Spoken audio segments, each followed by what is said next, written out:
¿Cómo les va? Muy buenas noches y bienvenidos a un programa más de Perspectivas. Enrique, ¿cómo te va?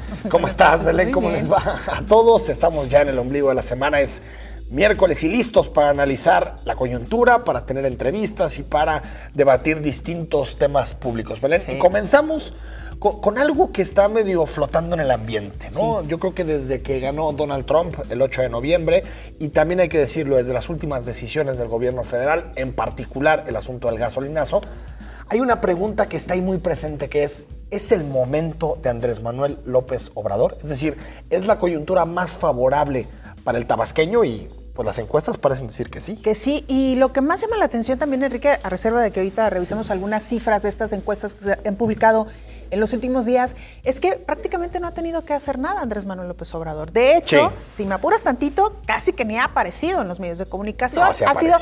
Digamos que sí, pero ha sido, digamos, como... ¿Cuándo fue la última vez que fue con Loret de Mola? Ah, bueno, esa es una... O que fue a Silla Rota, o que fue al Financiero. Se está paseando Andrés Manuel. Tienes razón. Más bien no en las calles, ¿no? Me imagino que es a lo que te refieres. Con estos pronunciamientos que de repente eran un tanto escandalosos a través de los medios de comunicación. Me parece que hasta cierto punto se está cuidando un poco, no sé si es estrategia, si es percepción, o si realmente, en realidad prácticamente, si no hace nada, como bien lo comentábamos. Pero tú también lo decías, ¿no? Andrés Manuel López Obrador puede echar abajo una encuesta. Sí, Andrés Manuel es capaz de tirar cualquier ventaja con Andrés Manuel. Ni un 5-0 arriba le permite a Andrés Manuel irse al medio tiempo con calma, está clarísimo. Lo cierto es que en este momento las encuestas lo dan como el gran Y fíjate, candidato. Es la primera vez, Belén, porque antes, en noviembre, diciembre del año pasado, había encuestas que lo ponían arriba y encuestas que no lo ponían arriba. Por ejemplo, el Financiero, el Economista... No lo ponían arriba, ponían a Margarita Zavala todavía como primer lugar. Lo que queda claro es que Andrés Manuel es el gran beneficiario de la coyuntura política actual. Más o menos en promedio ha mejorado entre 6 y 9 puntos, Belén, desde diciembre. Sí. Es récord. Sí. Eso quiere decir que está capitalizando la llegada de Trump. O sea, que la gente lo ve como el perfil para enfrentarse a Trump de alguna manera. Y también el gasolinazo, también lo está beneficiando. Y hay que decir que Andrés Manuel ha tenido en estos días, en estos meses, yo diría, Belén, 3 estrategias. La primera, se ha moderado clarísimamente. Incluso el hecho de admitir en su equipo de trabajo a gente como Esteban Moctezuma, un priista reconocido que se integra al equipo de Andrés Manuel López Obrador, y a perfiles, por ejemplo, del PRD, que él en su momento los calificó como la mafia del poder, pero que son moderados del PRD como Armando Ríos Peters, como Zoé Robledo. Habla de un Andrés Manuel que si bien no quiere pactar con el PRD, sí admite que perredistas se vayan y hagan equipo con él. Entonces, se está moderando, incluso diría Belén, en su crítica con Peña Nieto. Se está moderando. Ve las últimas declaraciones que dice, atrás del presidente, hay que apoyarlo. Él está representando a México. Me queda claro que vea a Peña Nieto tan débil que dice, ya no me da pelearme con Peña Nieto. O sea, ya lo mejor es mostrarme patriota y mostrarme atrás del presidente. Entonces, hay un mensaje muy claro de moderación. Sí, quizá eso es lo que yo he percibido, más allá de su presencia o no en los medios. Sí, me parece que hay este discurso, más bien, cuidarse un poco en los medios, ¿no? Yo no sé si sea estrategia, no sé si es coyuntural, no sé si realmente es algo que está ocurriendo en este entorno, en medio de este entorno, pero bueno, lo cierto es que así es, y como bien decías, Enrique, también lo que habría que mencionar es que más allá de las encuestas, pareciera que Andrés Manuel López Obrador está comenzando ya a conformar equipos y a cerrar filas en torno a lo que claramente es su candidatura a la presidencia del 2018. Yo tengo un par de contactos con gente muy cercana a Andrés Manuel, de su equipo de asesores, y me decían que ellos asumen que su votante más duro, ¿cómo decía Trump? Aunque disparemos, no pierdo votos. ¿Cómo decía más o menos no era por ahí la versión, ¿no? Sí. Que su equipo o sea, que su votante más duro no lo pierde. Claro. Y que no hay otro candidato al que se puedan ir. Es decir, ese votante lo tienen duro. Los pejezombis que le llaman. Exacto. Y necesita correrse un poquito al centro para, sobre todo, no darle miedo a las clases medias. Más que a los empresarios, que también hay una estrategia que la está operando, por cierto, Alfonso Romo, un empresario regiomontano muy conocido. Alfonso Romo lo que está haciendo es reunirse con empresarios muy importantes de todo el país para tratar de bajarles un poquito pues un poquito la ansiedad de que Andrés Manuel López Obrador pudiera ganar, garantizando cosas tan sencillas como no se va a meter con el libre mercado, va a apostar por la estabilidad económica, cero deuda, va a apostar por mercado interno, pero sin sacrificar el comercio exterior. Es decir, está tratando de calmar, y esa chamba que la hizo, por cierto, en 2012 Rogelio Ramírez de la O, en este momento lo está haciendo Alfonso Romo. Entonces sí hay una clara idea de moderarse, ya no para que, digamos, el gran empresario vote por Andrés Manuel, que es difícil, pero sí que no le hagan una guerra como le hicieron en 2006. Porque sí creo que si algo marcó a Andrés Manuel es López Obrador es un peligro para México. Y ahorita, si te fijas, el miedo se ha empezado un poquito a difuminar. Y creo que tiene que ver con esta estrategia de moderación. No, claro. Y además con que la realidad nos ha demostrado muchas cosas, Enrique. Sí. Por este temor se votó, por ejemplo, algunos por Enrique Peña Nieto. O Calderón. Y terminó cumpliéndose lo que decía Andrés Manuel López Obrador, ¿no? Que nos iban a llevar al despeñadero. E incluso, perdón, Belén, les recomiendo la columna que escribe hoy Enrique Quintana en El Financiero. Precisamente habla de esta estrategia de Alfonso Romo y de Andrés Manuel para acercarse a los empresarios e incluso a los medios de comunicación que él calificó como la mafia del poder. TV Azteca, por ejemplo. Claro. Hay una relación ya muy estrecha entre TV Azteca y Andrés Manuel López Obrador, y queda claro en el tipo de entrevistas. Incluso hoy escribe Sergio Sarmiento sobre Andrés Manuel, que antes lo veía como lo peor que le podía pasar al país. Hoy a Sarmiento no le parece tan malo que llegue Andrés Manuel López Obrador. Es decir, sí hay una estrategia de tratar un poquito de maquillar a Andrés Manuel y que no parezca un peligro. Oye, Enrique, pero ¿crees que se deba a que realmente creen que ya es casi que el candidato ganador y que en ese sentido hay que estar bien con quien será el próximo presidente? ¿O que realmente están viendo que peor no nos puede ir y que quizá la estrategia de Andrés Manuel López Obrador no sea tan mala en este contexto? ¿Cuál de las dos versiones crees tú? Mira, creo que hay algo de las dos cosas. A ver, yo creo que por mucho tiempo se vendió de que un Andrés Manuel presidente podía ocasionar los peores males a este país. Y sin embargo, hemos visto dos presidencias, el caso de Felipe Calderón y de Enrique Peña Nieto, en donde pues, prácticamente un promedio en el caso de Calderón, 120,000 muertos, y en esta 90,000 muertos por una estrategia terrible contra el crimen organizado, un crecimiento económico muy bajo, salarios precarios, prácticamente 7 millones de pobres desde que inició Felipe Calderón hasta... Es decir, todos los males que nos pintaban pues ocurrieron con Felipe Calderón y con Enrique Peña Nieto, con quien supuestamente eran los sensatos. Claro. Entonces creo que hay lo que dice nuestro amigo y colaborador Augusto Chacón, hay una especie de pago por ver, como en las cartas, ¿no? Está bien, pues tal vez no le crea tanto a Andrés Manuel, pero pago por ver. Ya he visto tantas cosas que igual en este momento no hay tanto problema. Y también hay otro elemento que es importante. Creo que en 2006 y en 2012 la clase media entendía que tenía más cosas que cuidar. Estábamos en el boom del crédito, en el boom del acceso a las casas, de comprar una televisión, un coche, y creo que todo ese discurso ha venido perdiendo peso hasta el momento. Y creo que ahorita las clases medias, que fueron muy reacias a Andrés Manuel López Obrador en su momento, creo que en este momento entienden que apostar por un candidato antisistema o que rompe con el sistema igual no es tan malo como en el pasado, ¿no? Pues vamos a ver qué sucede ya cuando empiecen formalmente las campañas, Enrique. Y un cambio que también es importante, Belén, señalarlo, ha habido un cambio demográfico en la tendencia del voto.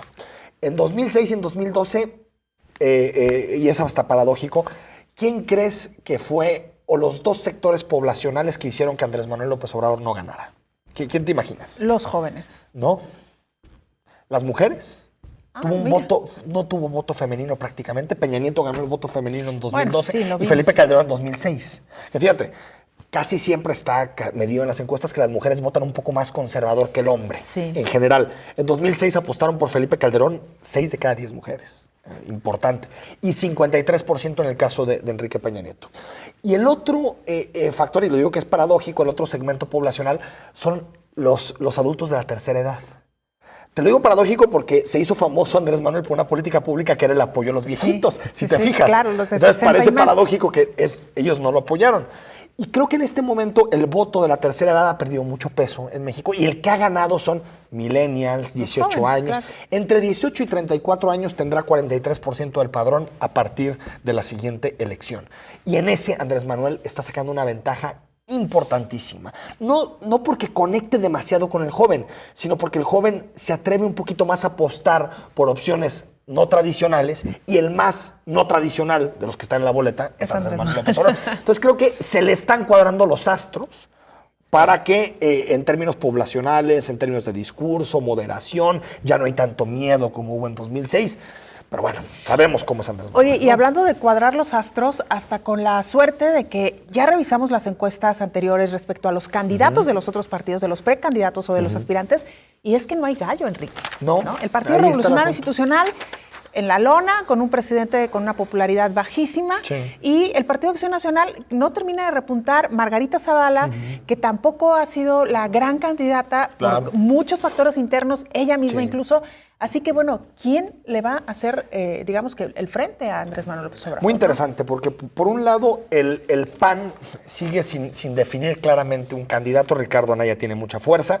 Creo que al final va a ser Margarita la candidata, pero Ricardo Anaya va a buscar llevar la contienda casi hasta el final para poder negociar otras cosas, ¿no? Candidaturas al Senado, a las diputaciones, candidaturas a las gubernaturas. Pero sí creo que el hecho de que Margarita tenga un vínculo con el pasado tan claro, como es el caso de Felipe Calderón, la debilita mucho. Sí, totalmente. Y que muchos de los problemas que identificamos, como por ejemplo la inseguridad, tienen mucho el origen en el sexenio de Felipe Calderón. Entonces creo que lo debilita mucho. En el PRI la marca está devastada. Lo analizamos hace una semana. Sí. Que la marca PRI en este país valga 14 puntos es algo que a mí nunca me había tocado ver. Sí, bueno, vale tremendo. 14%. Tremendo. Y aparte los candidatos no son ninguno, lo publica SDP, el único candidato que más o menos atrae a los jóvenes y que más o menos hace un vínculo, por ejemplo, con el nuevo votante es José Narro. Que tampoco ha dicho que sí a una candidatura del PRI. Claro. Ya estuvo en un consejo del PRI, puede ser candidato, pero bueno. Y José Narro es un académico muy destacado, muy prestigiado. Yo no lo veo como candidato haciendo campaña, haciendo política. Está difícil, pero fíjate, bueno, Loren de Mola en una columna hace poco le llamaba el Bernie Sanders mexicano. Tampoco es para tanto. Yo creo, bueno, Bernie Sanders tiene mucho oficio. Se pasó unos 100 metros en su carrera Loren de Mola. Pero, se pasó varios pueblos. Varios pueblos, como dirían. Pero yo creo que puede ser que en una coyuntura José Narro sea candidato. Y lo interesante es que Andrés Manuel se ha tragado al PRD, y esto es algo que tal vez nos dará un programa para analizar, se ha tragado al PRD sin necesidad de pactar con el PRD. Exacto. Que es algo interesantísimo. Hay una huida que es ya prácticamente en el PRD quien cierra la puerta. Claro. Ya solo quedan los chuchos. Prácticamente se acabó. Y hablando de migración, en estos días también la salida del diputado de Movimiento Ciudadano, Hugo Rodríguez, yendo ahora a Morena. Esto es lo que me refería un poco como empieza a cerrar filas Andrés Manuel López Obrador, Torruco, ex secretario de Turismo en la Ciudad de México, que también pues abandona el cargo o lo despiden, es la impresión que quiso dar Mancera, para incorporarse también al equipo de Andrés Manuel. Andrés Manuel está tejiendo su equipo, tiene que jugar como villarista, muchos equilibrios. Si se equivoca por algunas declaraciones, la gente, la clase media, se va a acordar de Andrés Manuel, el intransigente, de Andrés Manuel, el que no logra pactar, el que no logra acordar, el que juzga con facilidad, el que no se le puede creer sus propuestas porque no hay dinero que ajuste para pagar todo lo que propone Andrés Manuel. Tiene que ser demasiado sensato en su discurso. Y creo que su equipo de asesores tiene muy claro eso. Yo creo que ya aprendieron un poco. Algo deben de haber eso aprendido. Decíamos en el 12. Ojalá, ¿no? Ojalá. Oye, y figuras como Cuauhtémoc Cárdenas que también ya empiezan allá a cobijarlo. Es decir, a ver si Andrés Manuel logra aglutinar a todo a toda la izquierda. El sueño, ¿no? También, por ejemplo, había una ruptura entre Alfaro y Andrés Manuel. Y en últimas semanas hay más diálogo que en el pasado. Es que incluso Hugo Rodríguez puede obedecer más que una ruptura real a jugar dos bandas. Está interesante, porque, digo, les conviene, por supuesto, colgarse de la figura de Andrés Manuel López Obrador. En fin. Da votos Andrés Manuel. Vamos a la pausa, regresamos. Tema buenísimo esta noche, anticorrupción y los nuevos organismos que se crean precisamente para combatir la corrupción en nuestro país.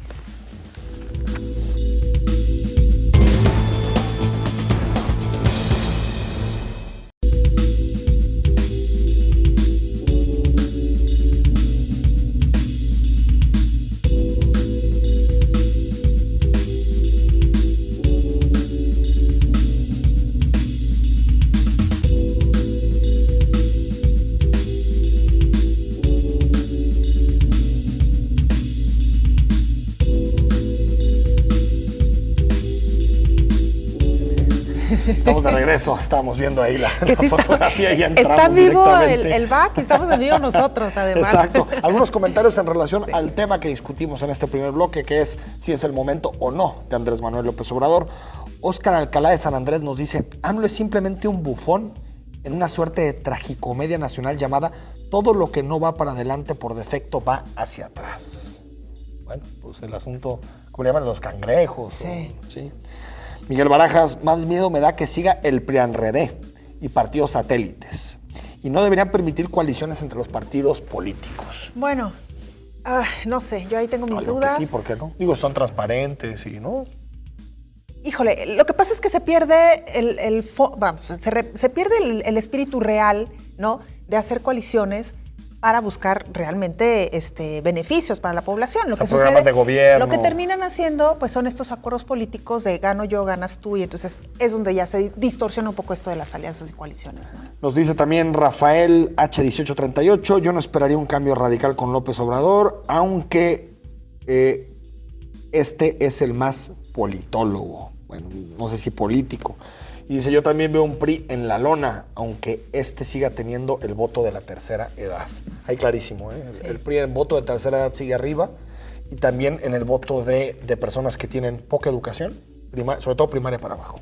Y ahí que el PRI nos ha demostrado que resurge entre las cenizas, así que... Sigue siendo el que tiene más gubernaturas, más municipios, más diputados locales, mayor en el Congreso. Sí, sí, claro, sí, no lo demos por muerto. Es muy pronto.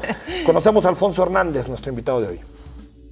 Alfonso Hernández Valdés es doctor y maestro en Ciencia Política por la Universidad de Chicago, maestro en Políticas Públicas por el Instituto Tecnológico Autónomo de México, ITAM, e ingeniero industrial por el Instituto Tecnológico y de Estudios Superiores de Occidente, ITESO. Desde 1996 ha sido consultor y ponente en temas de política pública y gestión gubernamental, en un gran número de organismos del sector público, social y privado, tanto nacionales como internacionales. Alfonso Hernández Valdés ha realizado diversos proyectos de investigación en las áreas de ciencias políticas y políticas públicas, especialmente en temas de democracia local, federalismo, agua, transparencia y rendición de cuentas. Ha sido consultor y líder de un gran número de proyectos y estudios de tipo gubernamental dentro de organismos públicos federales y locales, así como en empresas y organismos internacionales. Actualmente, el doctor Hernández Valdés está a cargo de 2 investigaciones: transparencia y rendición de cuentas y calidad del gobierno y relaciones intergubernamentales en la democracia mexicana. Además, junto con otro grupo de investigadores, promueve la creación de un Centro de Políticas Públicas para la Democracia y el Desarrollo dentro del ITESO. Esta noche, en Perspectivas, nos acompaña el doctor Alfonso Hernández Valdés. Alfonso, buenas noches. Bienvenido. Buenas noches, gracias por la invitación. No, al contrario. Encantado. Gracias por acompañarnos, Alfonso. Primero, platícanos por qué decidiste postularte para formar parte del Comité de Participación Ciudadana del Sistema Nacional Anticorrupción. Bueno, se abrió la convocatoria en noviembre pasado y había que participar con documentación, entregar toda una serie de documentos. Y a mí en principio me llamó la atención, pero no inmediatamente. Y posteriormente, reflexionando sobre el tema, leyendo con cuidado la Ley General del Sistema Nacional Anticorrupción y sobre todo dándome cuenta que este Comité de Participación Ciudadana que bien mencionas sí tiene posibilidad de incidir en materia de políticas anticorrupción, fue que me decidí.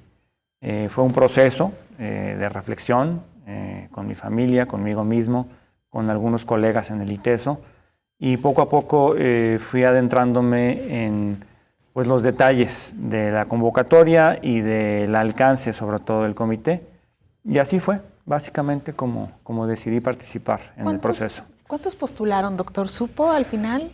En un inicio postularon 70 personas y hubo varias fases en donde fueron revisando la currícula, la exposición de motivos. De esos 70 quedaron 59. Posteriormente, de esos 59 quedaron 17 personas. De esas 17 personas, 15 fueron entrevistadas y al final quedamos 5. ¿Qué hay que decirlo? El único jalisciense. Sí, el único jalisciense. Bueno, creo que el único externo a la Ciudad de México, ¿no? Sí, mis colegas son de la Ciudad de México, yo soy el único que es fuera de la Ciudad de México. Ahora, platícanos cuáles son las funciones del Comité de Participación Ciudadana. Bueno, en general tienen dos funciones este comité. Una que va a coadyuvar a un comité coordinador, eso es importante destacarlo.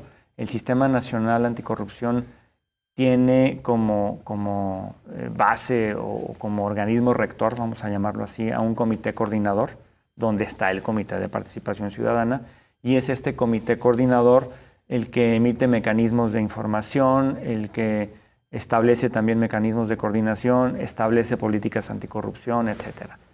Y ahí este Comité de Participación Ciudadana provee de toda esta serie de insumos, vamos a llamarle así. Esa es una primer gran función. La otra tiene que ver con las relaciones o los vínculos con academia, sociedad civil, organismos empresariales, que son muy importantes porque en la medida en que la sociedad civil esté apoyando al comité, primero le garantiza ese matiz ciudadano que se busca dentro de la ley y segundo le da legitimidad. Entonces el Comité de Participación Ciudadana tiene una labor muy importante de relaciones con toda la sociedad. Yo diría entonces que esas son sus dos grandes funciones. Por un lado, una función más técnica de proveer políticas anticorrupción, de mecanismos de coordinación y por otro lado, una participación sólida con la sociedad civil. Ahora, doctor, es la primera vez, según entiendo, que se forma un órgano colegiado integrado por ciudadanos que además fueron elegidos por ciudadanos, hay que decirlo, en el caso de este comité, y que entiendo es la primera vez que un órgano de este tipo, ciudadanizado, tendrá funciones públicas. Esto implica un reto adicional y ¿a qué se refiere con eso de funciones públicas? ¿Qué marca la diferencia? Bueno, sí, es una experiencia inédita en el país. Por un lado, en efecto, como bien mencionas, es un órgano elegido por ciudadanos. Quienes eligieron a los 5 miembros del Comité de Participación Ciudadana fue una comisión de selección nombrada por el Senado. De ahí es donde viene la representatividad y la legitimidad política, vamos a llamarle. Esta comisión de selección está integrada pues por destacados académicos, empresarios, miembros de la sociedad civil. También participa una jalisciense, que es Cintia Cantero. En el comité de selección. En el comité, en la comisión de selección. Y es algo inédito, decía yo, porque no hay antecedentes tan claros, al menos en otros organismos ciudadanos, ¿no? Y sobre tu otra pregunta acerca de las funciones públicas. En efecto, en la medida en que este Comité de Participación Ciudadana es capaz de estipular políticas anticorrupción y el Comité Coordinador de diseminarlas o de hacerlas públicas o de impulsarlas dentro de la propia ley, en esa misma medida tiene una función pública. Es curiosa la figura de quienes integramos el Comité de Participación Ciudadana porque, por un lado, somos ciudadanos, ¿sí? Es decir, nosotros se nos va a pagar un honorario que todavía no está establecido, pero por otro lado también, como recibiríamos algún recurso público, nos aplica el artículo 108 constitucional, que es el que le aplica a los funcionarios públicos. ¿Qué pasa algo similar en el IEPC, en el ITEI, algo similar, ¿no? Eso ya se ha estado, ensayando y probando en otros órganos. Lo que sí no se había ensayado, creo yo, es esto que mencionaste, ¿no?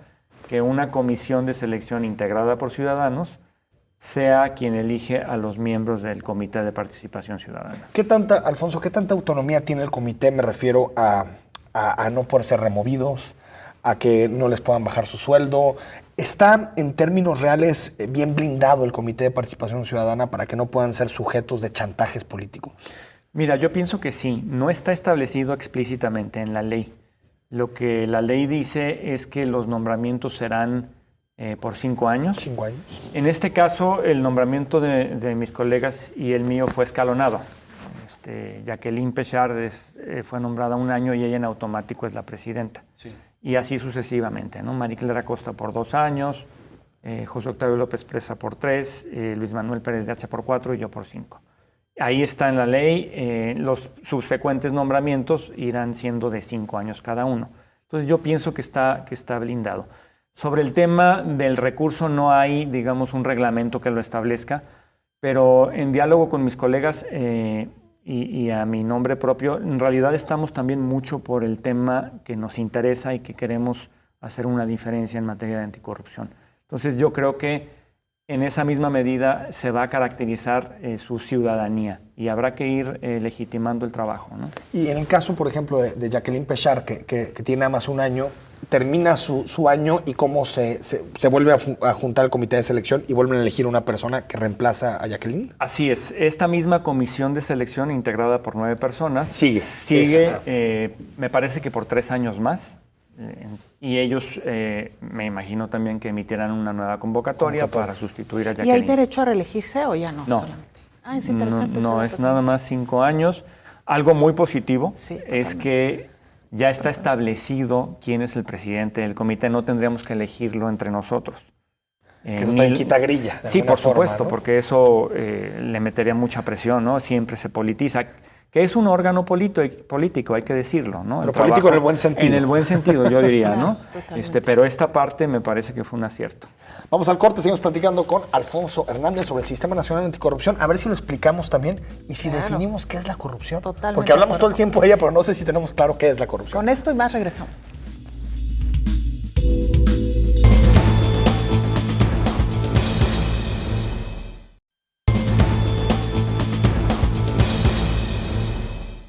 A México le cuesta al menos 100,000 millones de dólares al año la corrupción. Sin embargo, a este mal se le ve como aceite de la maquinaria económica, engrane del sistema de justicia y factor para que las cosas funcionen. Por eso, no se le combate. De acuerdo al índice de percepción sobre corrupción que realiza Transparencia Internacional, nuestro país se encuentra en el lugar 105 entre 176 naciones. En el espejo de la corrupción, nos vemos igual que Kosovo, Malí, Filipinas y Albania. Del comparativo con los países miembros de la OCDE, mejor no hablamos. En la tradición nacional, que existan 71 países peor evaluados es mediana conquista. El reciente informe sobre el índice de percepción de corrupción que mide Transparencia Internacional detalló que México tuvo una calificación de 30 puntos sobre una base de 100 en el 2016, 5 puntos menos que en el 2015. Destacó que estas amenazas para el crecimiento hacen imperante la necesidad de establecer mecanismos e instrumentos para eliminar los niveles de corrupción, impunidad e inseguridad, factores que van de la mano. Ver mensajes sobre el tema que estamos platicando. Estamos hablando sobre el Sistema Nacional Anticorrupción y en particular, y hay que decirlo, un integrante del Sistema Nacional Anticorrupción, un integrante del Comité de Participación Ciudadana, que es de aquí, de Jalisco, y que bueno, es el único externo a la Ciudad de México, ¿no? Alfonso Hernández. Óscar Alcalá, desde hace décadas existen contralorías, áreas de asuntos internos, observatorios ciudadanos, derechos humanos, etcétera. Cualquier medida, bueno, tengo algún problema con el celular, pero ahorita Claro, termino que de lo leer. tenemos Aquí incluso está en la pantalla. A ver, si es el de Óscar Alcalá, el que estaba. Y bueno, lo leyendo, sigo. ¿no? Bueno, lo que dice es anticorrupción que no ponga el poder de defensa personal en todos y cada uno de los ciudadanos es simple retórica. Y dice Arzúa, si se quiere acabar con la corrupción en México, que la señora Aristegui sea la fiscal anticorrupción. Ándale. Bueno, no sé si aceptaría el cargo. Pues pero yo creo que mejor que esté de periodista, ¿no? A que yo esté creo de que fiscal hace muy anticorrupción. buen trabajo como periodista. El escepticismo, ¿no, Alfonso? Sí. Sobre este tipo de modelos. Estamos muy conscientes que este trabajo es cuesta arriba. Hay mucho escepticismo en la sociedad. Por otro lado, es el tema que más agravia a los ciudadanos. Entonces, pues no ha sido de a gratis, pues, ¿no? Entonces, ahí tenemos una labor muy importante de pedagogía, decía yo en algún otro programa, para decir cuáles son realmente los alcances del Sistema Nacional Anticorrupción, sobre todo del Comité de Participación Ciudadana, cómo sí se puede incidir, qué sí nos toca, qué no nos toca. Por ejemplo, nosotros no vamos a perseguir delitos, ni vamos a integrar expedientes. Esa no es una labor de un comité ciudadano. Exactamente, es una labor de una fiscalía, ¿no? Pero sí creemos que podemos, digamos, notar algunos casos importantes de corrupción y exigir que se les dé seguimiento. Entonces es algo que está por construirse, es un edificio que apenas tiene los primeros cimientos. ¿Cómo definirías, Alfonso, la corrupción? Mira, la corrupción se ha definido de muchas maneras. La más típica es el abuso del poder público para beneficios privados o para beneficios personales. Es una definición muy operativa que incluso utilizan algunos organismos internacionales y que yo he comentado en algunos otros lugares que es la que nos tiene que servir de base, pero no podemos quedarnos ahí, ¿sí? Porque es una definición que está muy asociada a la función pública, que es a donde más nos preocupa, pero la corrupción no es nada más un asunto de lo público, también puede haber corrupción entre distintos entes privados, por ejemplo. ¿Ah, sí? Pero tenemos que empezar por ahí y tenemos que empezar por medir mucho mejor la corrupción. En la entrevista que se me hizo para la participación en la integración de este comité, decía yo que las mediciones actuales están muy enfocadas en encuestas de percepción. Es decir, tenemos idea de qué pasa en un país acerca de la corrupción por las encuestas que se levantan en ese país. Entonces van y se les pregunta a empresarios, a miembros de la sociedad civil, ¿qué tanta a ciudadanos, corrupción percibes? exactamente, o si ha sido, digamos, sujeto a algún proceso de corrupción o ha sido víctima de algún funcionario público en materia de corrupción, y así se van integrando. Entonces son encuestas de percepción ciudadana o de percepción, incluso hay que decirlo, de ciertas élites, ¿no? Entonces lo que queremos hacer en el comité es ir más allá. Sabemos que está cuesta arriba, pero hay intentos de medición que no nada más se basan en la percepción, sino en factores mucho más institucionales. Es incluso un proyecto que tendríamos que tener en el propio comité. ¿A qué se refiere con institucionales, doctor? ¿Qué falta? Que hay mediciones en donde empiezan a comparar distintas instituciones a partir de, pues por ejemplo, qué tanta burocracia existe. Okay. El supuesto que está atrás de eso es que entre mayor burocracia exista, vamos a decir tramitología, hay más posibilidades de que se cuele por ahí la corrupción, ¿no? Entonces, son formas innovadoras de medirlo. Nosotros apenas vamos a iniciar con ese proceso, pero es un reto del propio comité. Y yo creo que un buen ejemplo, ahora que lo mencionaba, pienso, no sé ustedes cuál ha sido su experiencia, pero en el caso del sistema de administración tributaria, me parece que con esta apertura, el facilitar el pago de los impuestos, de que uno ya lo puede hacer desde una computadora, ha contribuido a que el ciudadano empiece a pagar sus impuestos. Hasta los coyotes, me parece que es un buen claro. ejemplo de cómo podemos ir eliminando la corrupción, la evasión de impuestos, porque antes pagar impuestos era todo un rollo, ¿no? Sí. Como necesitabas contador y mil cosas más. Doctor, le quisiera preguntar también, a propósito de esto que menciona, le voy a poner un ejemplo, no sé si sea el acertado, pero y si no, usted lo cambiará y entonces podremos explicarlo mejor a la audiencia. ¿Qué hubiera pasado, por ejemplo, en el caso de la Casa Blanca, si ya estuvieran operaciones este Consejo Ciudadano? A mí me parece que si este Consejo Ciudadano ya hubiese estado en operaciones, pero sobre todo, y hay que recalcarlo mucho, tuviese una legitimidad social muy fuerte, es decir, que detrás de él estuvieran miembros de la sociedad civil, empresarios, universidades, que es lo que pretendemos en el mediano plazo, quizá el curso de las investigaciones hubiera sido otro. No sé si el resultado, pero el curso sí. Y probablemente también otra persona hubiera estado a cargo de la función pública. Quizá los personajes hubieran cambiado. Y eso, en el momento en que tú cambias las personas, probablemente cambien los resultados de una investigación. Obviamente uno no puede hacer un juicio hasta no tener la evidencia concreta y real. Pero eso es precisamente de lo que trata todo esto en materia de los lazos con la sociedad civil. Que si le das legitimidad a un cuerpo ciudadano, entonces el propio gobierno tiene que asumir que esa fuerza social que está dentro del comité, pues hay que tomarla en cuenta. Porque entonces la deslegitimación del sistema, del régimen, se nos cae a pedazos, ¿no? Incluso hasta el costo político. Totalmente, ¿no? porque... Vamos a decirle al comité de participación, lo que tú me pides no lo voy a hacer, los documentos que me pides no los voy a abrir. Te cuesta, te puede costar si el comité, en este caso, tiene credibilidad pública. Por supuesto. Si le creemos. Si no tiene esa legitimidad y esa credibilidad, pues no va a pasar gran cosa. Ahora, hay el sistema, creo que también se tiene que explicar mucho porque es un rompecabezas tremendo, 7 leyes secundarias, reformas constitucionales. ¿Por qué no nos explicas los puntos fundamentales del Sistema Nacional Anticorrupción? Sí, yo me enfocaría sobre todo en el comité coordinador. El comité coordinador, ¿no? Claro. Sí, está integrado por 7 entidades. Una de ellas es el Comité de Participación Ciudadana.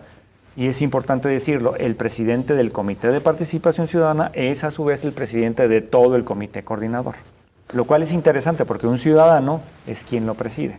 Entonces, esa es una de las 7 entidades. Las otras 6 es, por ejemplo, el INAI, que es el Instituto Nacional de Acceso a la Información, el de Transparencia, que todo el mundo lo conoce.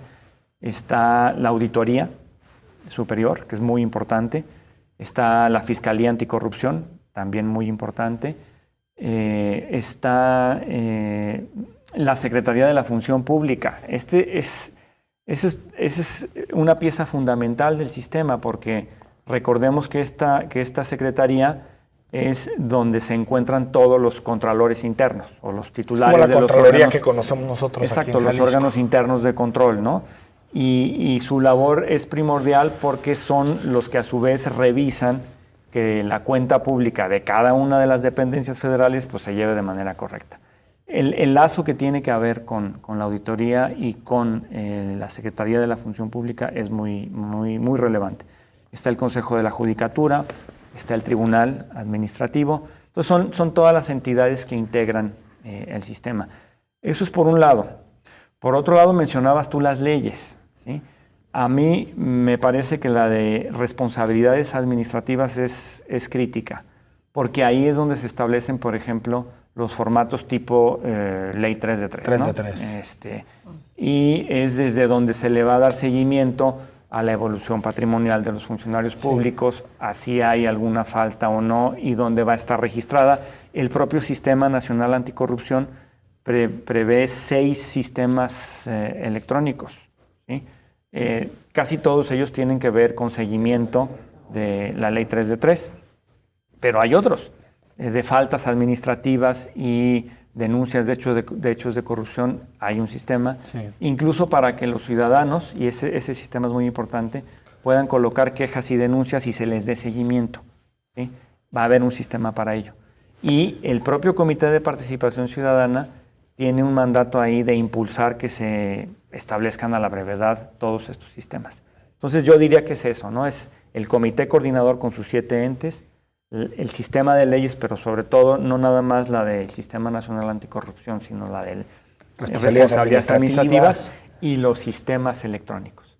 Son 3 componentes muy importantes. Ahora, ahí el asunto es que también el Comité de Participación Ciudadana, Alfonso, va a poder dar lineamientos para el 3 de 3, ¿no? Para el formato del 3 de 3. A ustedes les toca. Nos toca, y obviamente nosotros hacemos la recomendación al comité coordinador, ¿sí? Directamente. Y el propio presidente, que preside tanto el comité de participación como el comité coordinador, tiene la fuerza de decir, aquí está esta propuesta. ¿Te parece que quedó muy vago en la ley? Porque hubo muchas peticiones para que quedara la máxima publicidad en la ley. Sí. Ya no que fuera solamente una atribución del comité de participación, sino que quedara desde la Constitución. ¿Tú crees que eso ayuda o no ayuda? Yo creo que es el que esté en una ley y que esta ley forme parte del sistema, ya con eso es importante y vamos de gane. El reto fundamental es que se cumpla. Ahí es donde creo que todavía tenemos todo el camino por recorrer. Claro. Bueno, pues vamos a la pausa, pero todavía nos restan varios minutos y muchos temas que abordar. Sí, hay muchos temas y también algunos asteriscos que se pusieron sobre el Sistema Nacional Anticorrupción que igual sería bueno platicarlos con Alfonso. Vamos al corte.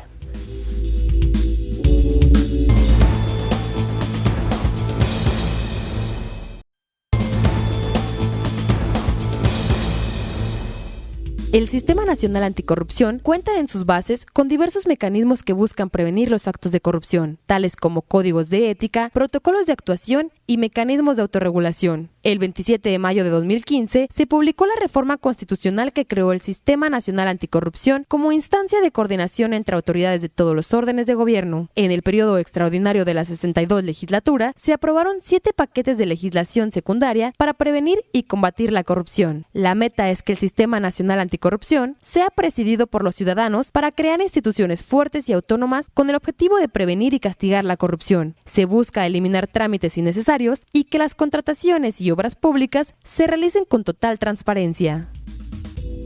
Más mensajes relacionados con este tema y creo que me parece un mensaje importante. Juan J. Torres dice, el verdadero combate a la corrupción pasa necesariamente por la voluntad de los partidos, poderes y gobernantes y esa definitivamente no existe, jamás atentarán contra sus privilegios. Aquí es interesante, Alfonso, cómo hay una visión en nuestra sociedad muy voluntarista, de que se piensa que esto se resuelve solo con voluntad y no con instituciones. Así es. No sé cómo podemos pasar de decir, pues no es que sea la voluntad del gobernante de turno, sino que hay instituciones que lo obligan a actuar de esa forma, ¿no? Sí, las instituciones tienen un papel fundamental. De hecho, está este debate iniciado por el presidente de que la corrupción es un asunto cultural.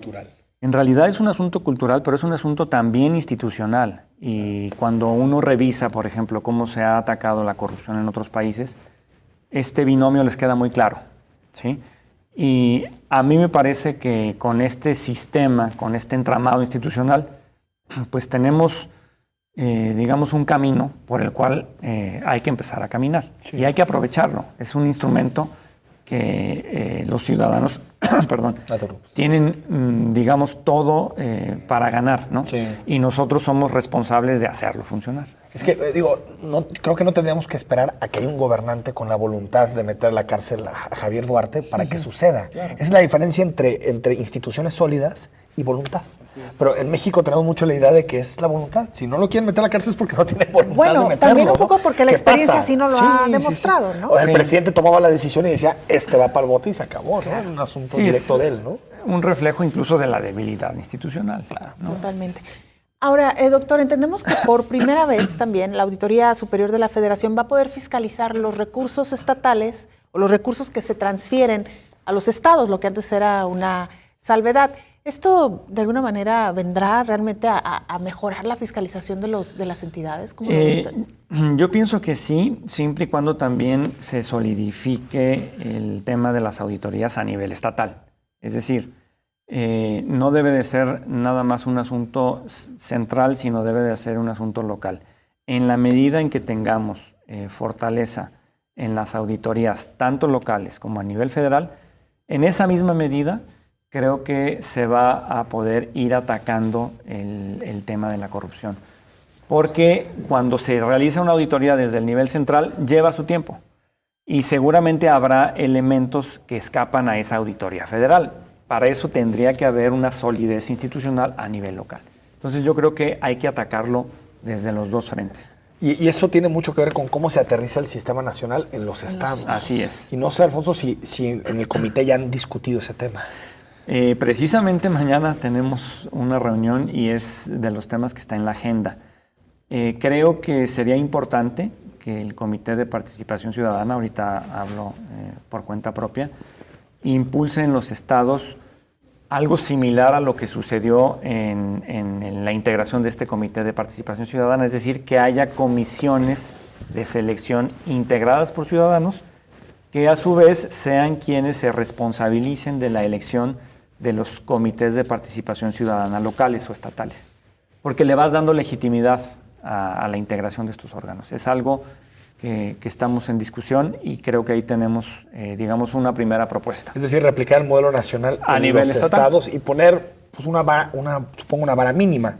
Quien quiera ir un poquito más adelante en algunas cosas. Excelente. Que se pueda, ¿no? Pero que no baje. Pero replicar ese modelo en los estados. Y en el caso de las expectativas, Alfonso, que eso lo hemos platicado, sobre todo en los cortes comerciales, ¿qué puede lograr el comité en los próximos, digamos, 1 o 2 años? Pues a mí me parece muy importante lograr dos redes, una con sociedad civil y otra con universidad, que legitimen desde la academia, desde los organismos no gubernamentales, la labor que estamos haciendo.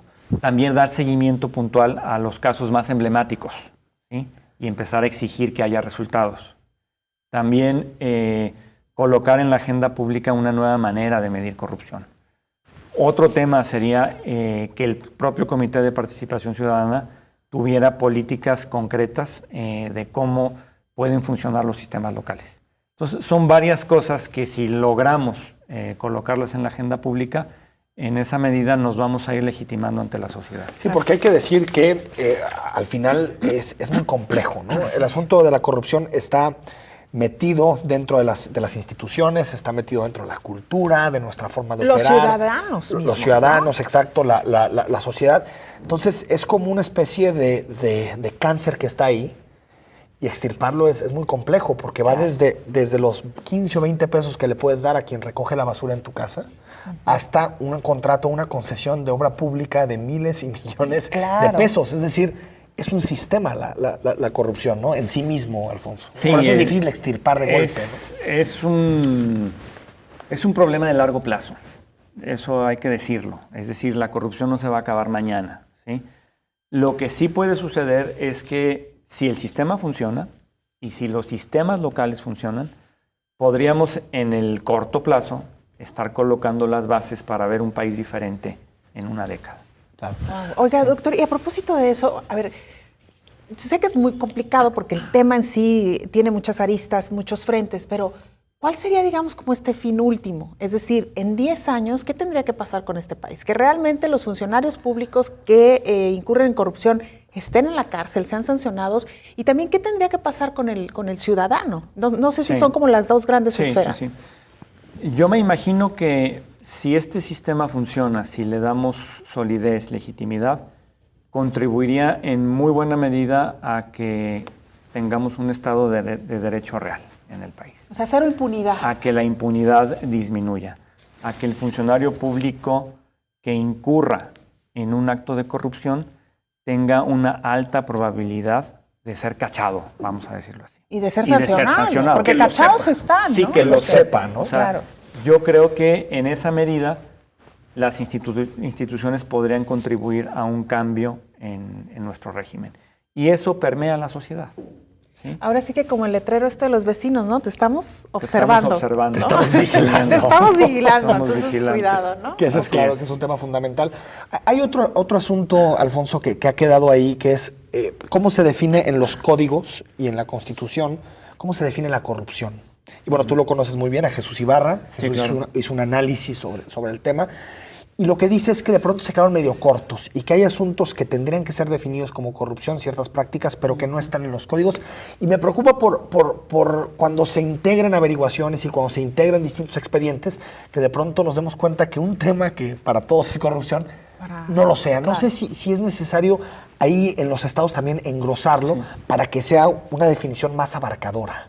Sí, de hecho, el Código Penal tiene todo un listado, ¿no? De posibles faltas administrativas, así las define. Yo creo que es función del Comité de Participación Ciudadana justamente revisar qué faltas están ahí incluidas, cuáles califican como hechos de corrupción, cuáles no, qué faltó, o a lo mejor hay algunas que sobran, las he revisado. No creo que ninguna sobre, pero incluso podemos hacer esta comparativa a nivel local.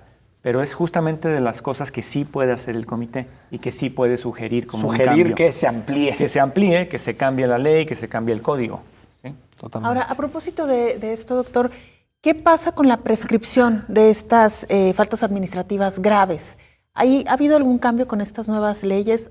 ¿Propondrán ustedes algunos ajustes? No, pero creo también que es parte de las facultades del Comité de Participación Ciudadana.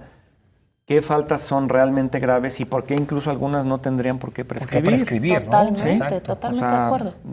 Hay algunas que prescriben a los 5, a los 10 años y yo pienso que hay otras que pues, pueden estar abiertas permanentemente. Que eso sería lo ideal en algunos casos. En algunos casos. Claro. Esas son de las cuestiones que sí le pueden ayudar al ciudadano a entender cuáles son las funciones del nuevo sistema.